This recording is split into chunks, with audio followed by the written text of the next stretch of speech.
Assalamualaikum warahmatullahi wabarakatuh. Selamat berjumpa kembali di kelas online Sekolah Demokrasi KPU Kota Prabu Muli. Pada kesempatan kali ini kita akan berbicara terkait media generasi ketiga. Nah, adik-adik sekalian peserta Sekolah Demokrasi yang saya banggakan, bicara tentang media generasi ketiga, tentu kita akan belajar sejarah 3 fase perkembangan media khususnya yang ada di Indonesia. Ada generasi pertama, generasi kedua, dan generasi ketiga. Coba kita lihat berbicara tentang sejarah jurnalistik generasi yang pertama. Ada beberapa fakta. Yang pertama merujuk pada Akta Diurna, yakni papan pengumuman sejenis majalah dinding atau papan informasi pada zaman Yunani kuno. Waktu itu dipimpin oleh kerajaan Kaisar Julius Caesar sekitar 100 sampai 44 sebelum Masehi. Bahkan beliau dinobatkan sebagai bapak pers dunia. Jadi di zaman Yunani kuno itu sudah mulai ada perkembangan atau dikenal dengan dunia jurnalis waktu itu. Diawali dengan Akta Diurna atau sejenis majalah dinding atau mading lah kalau kita mengenal saat ini. Kemudian yang kedua, faktanya adalah Akta Diurna merupakan tradisi kerajaan Romawi yang sudah ada turun-temurun sejak awal kerajaan di Romawi, mulai dari Raja Imam Agung. Jadi segala kejadian penting itu dicatat melalui namanya annals. Annals itu semacam kayak atau seperti papan tulis yang digantungkan di serambi rumah. Jadi setiap rumah atau di kantor-kantor kerajaan itu ada yang namanya annals.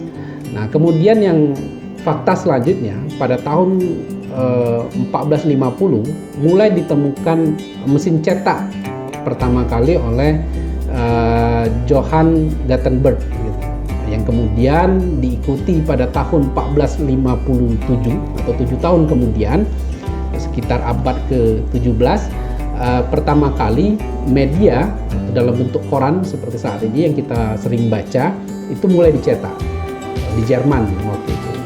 Nah, salah satu peristiwa besar yang diberitakan melalui media cetak atau koran waktu itu yaitu satu pengumuman hasil dari ekspedisi Christopher Columbus, di mana beliau menemukan benua Amerika pada tahun sekitar 1493.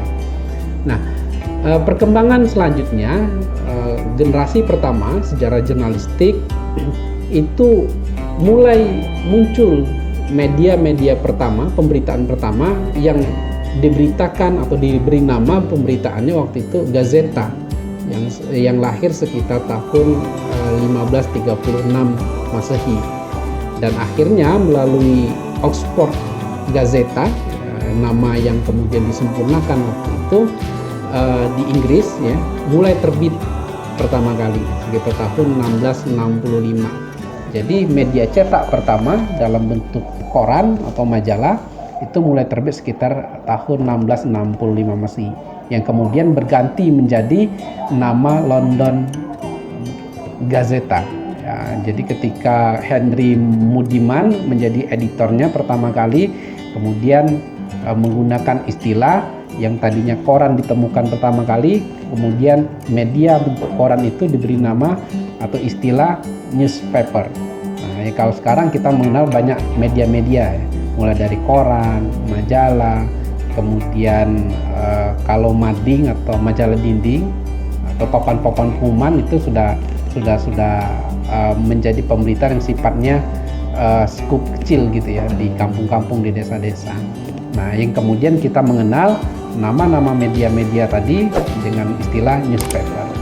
Nah, ini sejarah singkat beberapa fakta generasi pertama munculnya media di dunia, bahkan di Indonesia.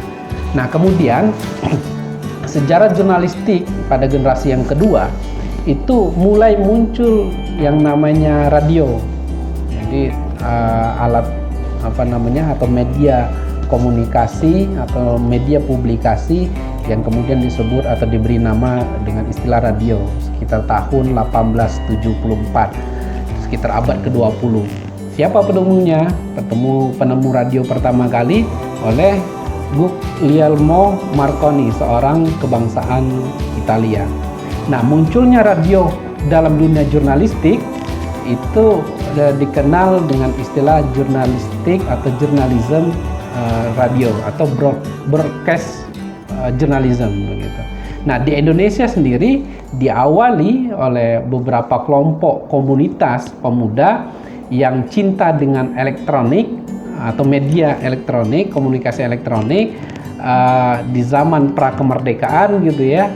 Akhirnya membentuk atau membuat satu pemancar radio di beberapa tempat di wilayah Indonesia waktu itu sebelum kemerdekaan, yang akhirnya pada masa menjelang kemerdekaan Republik Indonesia tahun 1445 atau 17 Agustus 1945 mulai muncul komunitas-komunitas pecinta radio itu yang kemudian dihimpun menjadi satu, yang akhirnya melalui stasiun radio Republik Indonesia itu menyiarkan pemberitaan terkait kemerdekaan Republik Indonesia waktu itu.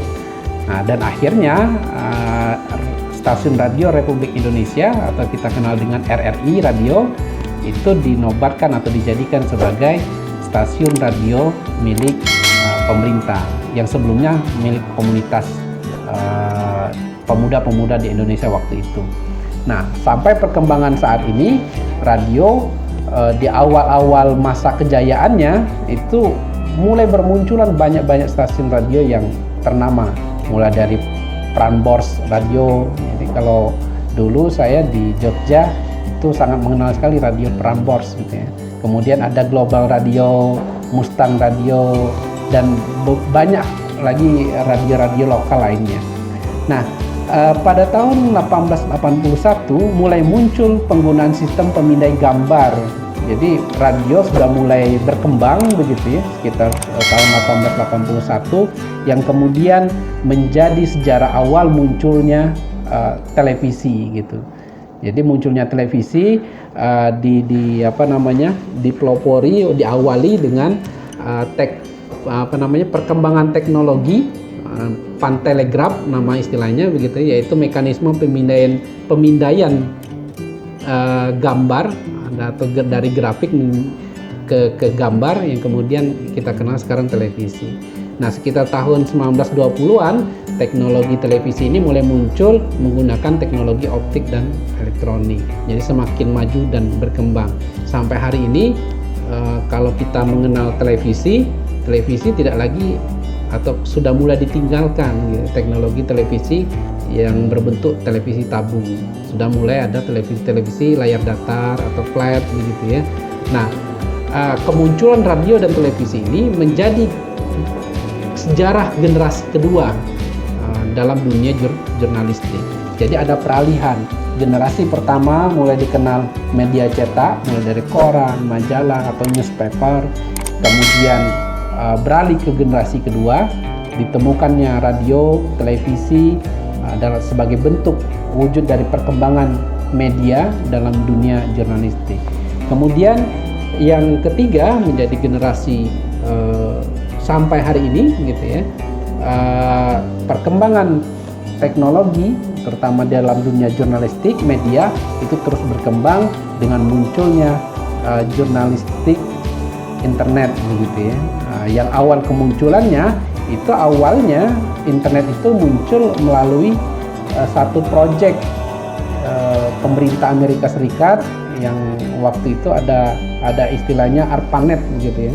ARPANET ini sejarah internet pertama kali dibuat oleh pemerintah Amerika Serikat untuk mengantisipasi adanya penyerangan dari negara-negara luar terhadap persoalan-persoalan nuklir waktu itu gitu ya. Yang kemudian ARPANET ini berkembang sampai hari ini dalam dunia perkembangan dunia internet. Kita melihat atau mengenal ada 3 bentuk pengembangan dunia internet kalau merujuk dari istilah Dominic gitu ya. Jadi ada yang pertama ada istilahnya World Wide Web gitu, atau kita kenalnya www gitu ya, www. bla bla bla dan seterusnya. Nah, ini mulai dikembangkan sekitar tahun 1980-an dalam dunia internet, yang oleh para ahli waktu itu mengembangkan sebuah laboratorium fisika untuk menciptakan rangkaian komputer yang saling terhubung antara satu komputer dengan unit komputer yang lainnya. Nah, kemudian kita mengenal juga istilahnya Uniform Resource Locator gitu ya, atau URL. Jadi kalau adik-adik buka internet itu selain mengetik www. bla bla bla atau www gitu ya, nah, kadang ada istilahnya URL begitu di dunia internet. Nah, kemudian bentuk yang kedua sebagai bentuk pengembangan dari dunia internet menurut Dominic sekitar tahun 1993 itu diciptakan ada istilahnya browser yang dinamakan Mosaic, atau sistem ini dapat menyimpan data, menentukan data seperti apa yang diinginkan, seperti mengatur data yang ditampilkan. Nah, sekitar 5 tahun kemudian, setelah tahun 1993, Microsoft juga memperkenalkan browser mereka yang dinamakan dengan istilah Internet Explorer. Jadi kalau sekarang kan kalau adik-adik buka internet itu bisa melalui banyak aplikasi gitu ya, banyak media. Ada, kalau dulu di awal-awal perkembangan dunia internet ada Internet Explorer, kemudian ada Google, ada Mozilla begitu ya, ada Google Chrome gitu dan seterusnya. Nah, yang terakhir bentuk pengembangan dari internet yang ketiga yaitu search engine yang paling dikenal penggunanya yaitu Google atau Yahoo, atau Google dan Yahoo. Nah, ini satu aplikasi atau mesin pencari yang sangat besar yang sampai hari ini masih digunakan dalam dunia jurnalistik. Jadi inilah 3 generasi sejarah jurnalistik di dunia, bahkan di Indonesia. Jadi ada peralihan mulai dari media cetak, koran, majalah, kemudian beralih ke radio dan televisi, yang ketiga ke dunia jurnalistik internet begitu. Nah, apa hubungannya dengan persoalan demokrasi di Indonesia? Nah, di Indonesia khususnya kita dapat memantau pelaksanaan pemilu 2019 yang lalu gitu. Kira-kira kita dapat melihat bahwa terdapat ada pola resiprokal dan keterhubungan yang sifatnya personal, tetapi tetap artifisial, menjadi tantangan sendiri bagi kandidat atau calon maupun pemilih, kita semua masyarakat umum sebagai pemilih, untuk memposisikan dirinya di tengah arus informasi serba acak dan instan. Nah, fenomena inilah yang kemudian disebut dengan istilah fenomena cyber demokrasi. Jadi ada hubungan atau keterkaitan yang kuat antara sejarah jurnalistik dalam proses demokratisasi dalam satu bangsa, khususnya terutama di Indonesia. Jadi kalau dulu gitu ya, di dunia dalam berdemokrasi, media itu menjadi salah satu media untuk menyampaikan aspirasi-aspirasi berdemokrasi. Nah, sekarang perkembangan penggunaan media ini tentu akan terus berkembang seiring dengan perkembangan kemajuan teknologi dalam dunia jurnalistik itu sendiri. Nah, coba kita lihat Bloomer dan Canfact sekitar 1995 menyadari bahwa ada Dear Age of Political Communication. Jadi ada sekitar tiga dinamika besar dalam komunikasi politik dalam berdemokrasi. Nah, jadi beliau menyampaikan ada 3 generasi komunikasi politik. Yang pertama apa? Retorika politik. Jadi hampir seluruh pesan komunikasi politik diarahkan oleh kemampuan seni berbicara. Nah, retorika politik yang mengedepankan seni berbicara ini kalau dalam sejarah media generasi ketiga gitu ya, ini masuk dalam kategori generasi yang pertama. Jadi mengutamakan kemampuan seni berbicara. Kemudian kedua, dominannya peran media massa yang belakangan ini kerap disebut dengan media mainstream. Jadi banyak politisi yang memanfaatkan sedemikian rupa pemanfaatan media sehingga menjadi media-media mainstream. Yang ketiga, perkembangan new media. Hal ini seiring dengan menguatnya media sosial. Jadi perkembangan new media ini salah satunya adalah perkembangan teknologi publikasi atau media yang sekarang sudah merambah ke media internet. Nah, pernyataan ini selaras dengan apa yang pernah disampaikan oleh Terry bahwa konten new media seperti tadi yang Bapak sampaikan, World Wide Web atau www, situs internet, sebuah kombinasi dari konten media-media yang sudah eksis dengan format yang berbeda seperti pada tulisan-tulisan surat kabar.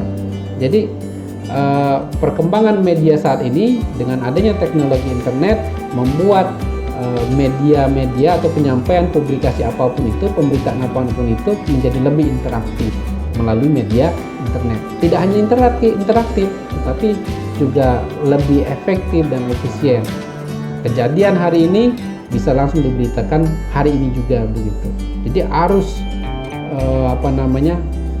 perkembangan informasi itu sangat cepat. Nah, demikian juga yang pernah disampaikan oleh Newhagen gitu ya, atau Reveal dalam Wood dan Smith gitu ya, menganalisa bahwa karakteristik yang membedakan internet dengan bentuk komunikasi lainnya apa? Yaitu karakteristik multimedia dan interaktiviti gitu. Nah, yang dimaksud dengan karakteristik multimedia apa? Karakteristik multimedia ini dapat kita pahami sebagai medium dengan beragam bentuk konten yang meliputi perpaduan antara teks, audio, gambar atau image gitu, animasi, video dan sebagainya. Nah, kemudian interactivity itu memungkinkan seseorang untuk membuat pesan mereka sendiri. Jadi kita bisa atau semua orang bisa membuat satu konten video tertentu dalam rangka memberitakan sesuatu atau menyampaikan sesuatu dalam berdemokrasi. Kemudian ada proses interaksi yang intens di dalamnya. Melalui apa? Melalui aplikasi atau feature komentar, kolom komentar. Kemudian bisa interaktif secara langsung dan lain sebagainya. Nah, ini beberapa perkembangan terkait sejarah jurnalistik media sebagai generasi ketiga. Jadi sejarah jurnalistik hari ini sudah memasuki media generasi ketiga, di mana media itu sudah sangat memanfaatkan teknologi internet di dalamnya. Nah, salah seorang pakar demokrasi gitu ya pernah menyampaikan begini, Habermas gitu ya, menyampaikan bahwa internet itu saat ini menjadi sebagai new public sphere gitu. Jadi ruang publik baru dalam berdemokrasi. Kalau dulu di awal-awal generasi pertama, media pertama, kedua, ruang publik itu biasanya digunakan melalui pemanfaatan kafe-kafe gitu ya, sebagai ruang-ruang diskusi dan sebagainya. Kemudian pemanfaatan kalau di Jawa itu ada warung-warung kopi, angkringan gitu ya, sebagai ruang publik untuk berbicara banyak persoalan, termasuk persoalan demokrasi. Nah, ketika sudah memasuki di era generasi ketiga, media internet sekarang apalagi di tengah-tengah pandemi ya, orang pemanfaatan new public sphere ini sangat optimal di dunia maya. Jadi entah itu di forum Facebook begitu ya, WA group, kemudian sekarang ada Zoom meeting gitu ya, Google Meet gitu, dan lain sebagainya, termasuk Instagram, Twitter begitu. Nah, itu media-media internet tersebut menjadi ruang publik baru dalam berdemokrasi. Nah, termasuk juga saat ini terjadi adanya konvergensi, jadi peralihan media dari masa ke masa, terutama yang saat ini di era disrupsi ini. Jadi di era di mana semua orang itu beralih ke dunia tidak lagi seolah-olah nyata begitu ya, beralih ke dunia-dunia yang sifatnya maya, yang tidak dibatasi dengan ruang dan waktu dan lain sebagainya. Coba kita cermati saat ini di tengah pandemi marak sekali ruang-ruang publik terjadi, diskusi-diskusi persoalan politik, demokrasi, sosial, ekonomi, lain sebagainya melalui Zoom meeting contohnya begitu ya. Dalam satu waktu yang sama orang bisa masuk dalam forum yang sama, lintas tidak hanya kabupaten, kota, provinsi, bisa bahkan lintas negara. Bahkan dalam satu waktu yang sama juga orang bisa memasuki ruang publik lebih dari satu. Jadi ada forum Zoom meeting 1A gitu ya, ada forum Zoom meeting B atau Google Meet C dan lain sebagainya dalam waktu yang bersamaan. Jadi perkembangan media generasi ketiga saat ini sangat luar biasa mempengaruhi bagaimana proses demokratisasi saat ini berjalan begitu.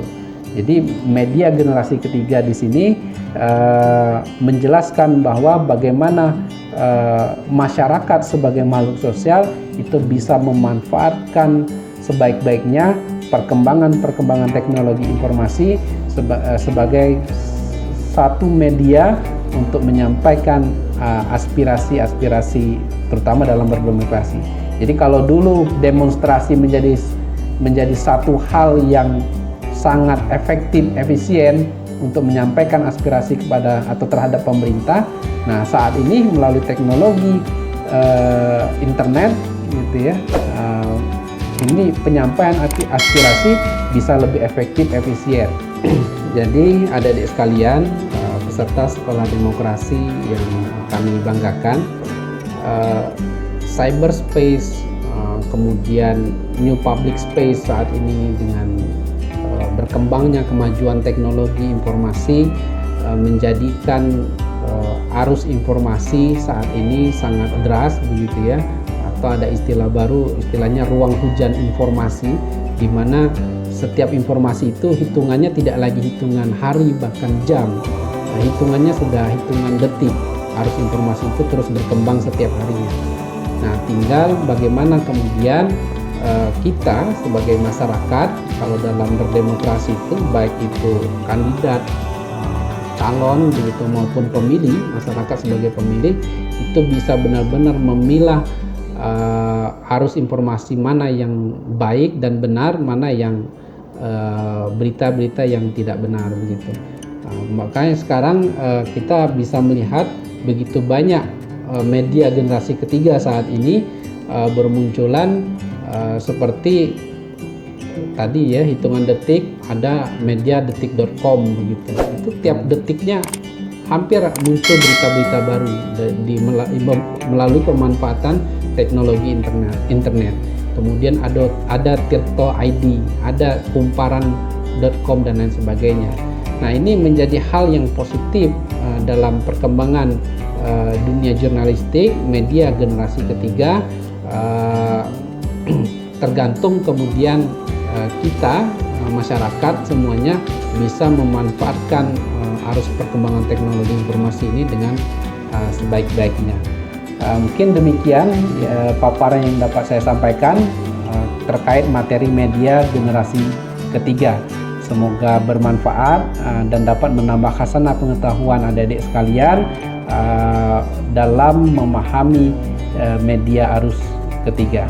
Jadi secara umum perkembangan jurnalistik terkait media arus ketiga ini kita bisa membaginya menjadi 3 generasi tadi. Generasi pertama media cetak, generasi kedua media elektronik, radio dan televisi, kemudian yang generasi yang ketiga media internet begitu ya, pemanfaatan teknologi dan informasi melalui internet.